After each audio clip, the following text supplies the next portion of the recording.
بابەتی دانوستان لەگەڵ بەغدا شاندی حکوومەت یاریمشان شاندی مختصن بە پێی دەسەڵاتی جێبەجێکردن بەڵام پشتی و پێویستیان بە پشتیوانی سیاسی پەرلەمان سەرۆکایەتی هەرێم هەموو هێزە سیاسەکانێ بۆ ئێمە هەفتەی ئایندە ئینشاءالله بەپێی ئەو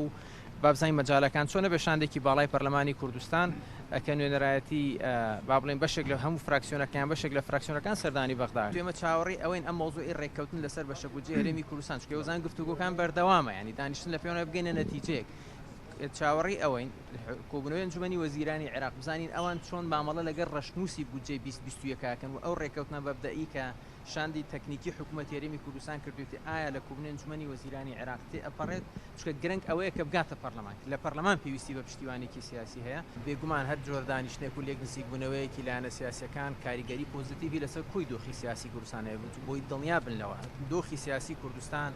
لە قەیرانێکی گەورەی دارایی ئابوووریایە ناکرێت قەیرانی سیاسی زیاتریشی بۆ بخۆڵقێنرێ بۆەوەی باری سەرشانی خەڵک قورستر بکرێت ئێمە لەگەڵ ئەوان دۆخی دەرونی خەڵک ئارامتر بکرێتەوە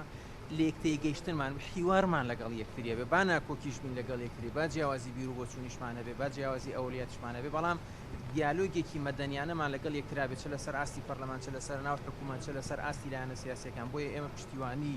کۆبوونەوە و گفتوگوی لایەنە سیاسەکانش کۆبوونەوەیەکی زۆر گرنگ لە سەرۆکایەتی هەرێم بەڕێوە چ لەگەڵ سێ لایەنی سەرەکی هەرێمی کوردستان بۆ ئێمە لەگەڵ ئەوەین ئەم بازنەی گفتوگوی لایەنە فراوانتر بکرێت بۆ لایەنەکانی تریش بگرێتەوە چونکە ئەو دۆخی ڕوبەڕووی هەرێمی کوردستان بۆتەوە بە تەنها ڕوبەڕووی ئەم سێ لایەنە نەبووەتەوە و ئەوەشی کە ناڕزای دەرەبێت تەنها ئەو لایەنانە نین کە لە دەرەوەی ئەم سێ لایەنن بۆیە کەسمان لە بەرەی جیاوازتر نین هەمومان پێکەوە